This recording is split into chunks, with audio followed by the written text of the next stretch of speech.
Çəkilib ərşə yuxum, qan ağlayır can şuşasız. Yata bilməz bilirəm, məzarında xan şuşasız.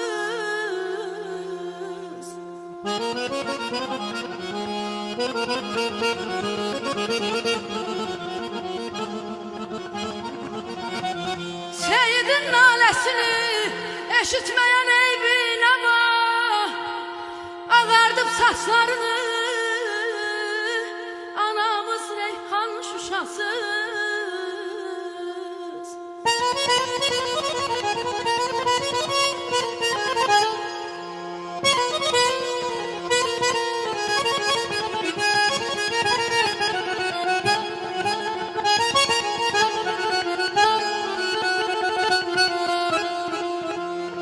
Xəbər eylə Yaquba, şikəst olub şikəstəmiz.